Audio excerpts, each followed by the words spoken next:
maa ngi nuyu ñëpp di leen ñaaxaat rek pour nañu gën a takku dinaa leen wax benn affaire Macky Sall plan A la dóoragum 3 plans la Macky Sall dóor du man la neex rek ma toog di waxtaan de dama leen di wax li ma dégg li jóge ci ñoom te ci ki ko gën a jege la yàlla rek moo xam ndax dëgg la wala du dëgg plan A la ñu teg plan A bi mooy dina génn posé ni léegi nekkatul candidat bu paree ni léegi comme moom justice moo ne mënul nekk candidat donc moom respecté na justice respecté na yoon donc bu mu mën a arrêté Ousmane Sonko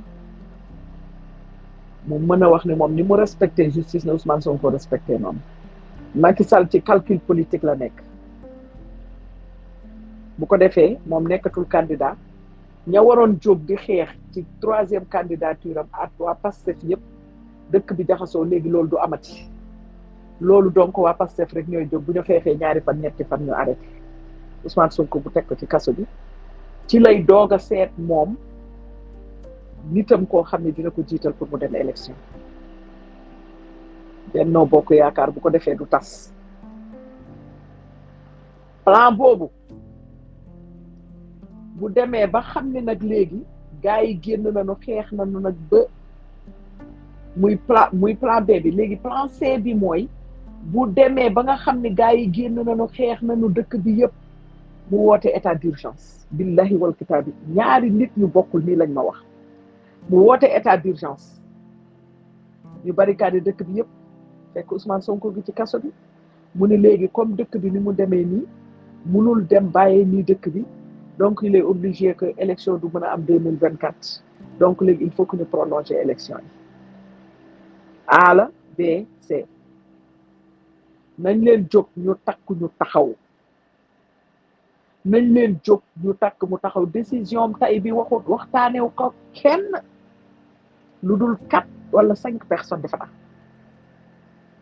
4 ou 5 personnes na ko waxtaane donc léegi nañ leen jóg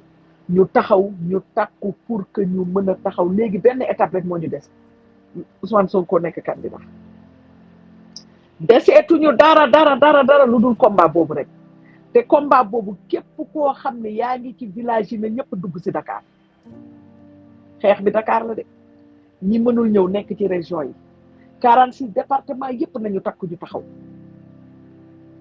combat bi kenn duñu ci jàppale ñun rek ñooy wéete combat bi donc na ñëpp jóg na ñëpp dugg si Dakar ñi mënul ñëw nag nañu nekk ci région yeeg département yi ñu nekk fa di xeex bu ngeen gisee mu tëj Casamance parce que day wax bu xeex bi tàmbalee Barthélémy Dias moo leen wax ni bu ngeen tëjul Casamance ñii di xeex si du ñu waa Dakar bu ngeen tëjul Casamance xeex bi du arrêté bu ngeen tëjee Casamance xeex du am Barthélémy Dias a ko wax lii de ñoom ñoo ma ko nettali kon nag sama gars yi ñun ñëpp nañu takku ñu pare ñu taxaw temm nag xaar Macky Sall te gis nga kii ñetti plan yi ma wax ABC yëpp Ousmane Sonko ci biir waxam démb cax na ko kon nag sama gars yi l'heure est extrêmement grave virage bii rek la ñu def mais bis bu ñu dof loo xeexuñu billahi wal kitaabi dina tëj Ousmane Sonko ci kaso bi te du ko mës a génn du génne Ousmane Sonko de ñee ay 3 ans 4 ans lañ def kii du ko may loolu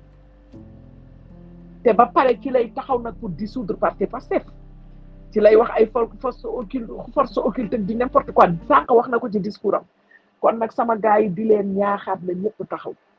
ñëpp taxaw temm ñu toog ñu xaar Macky Sall billahi wal kitaabi lii def ko gratuitement Macky Sall dem jógagul ci dëkk bi de jubilé bi yëpp amul importance giñ naa ko ci salaatul fatiha de après déclaration ba tey sama xol baa ngi tàng benn ci déclaration bi am na ci ndam te man bëgguluma Macky Sall ndam nit ñaa ngi taxaw di ko féliciter et les gens n'ont rien compris Macky Sall du ko ñuy féliciter lu mu ñu wax ay fen la Macky Sall lu mu wax du matin au soir ay fen la nañ leen takku ñu jóg ñu taxaw merci beaucoup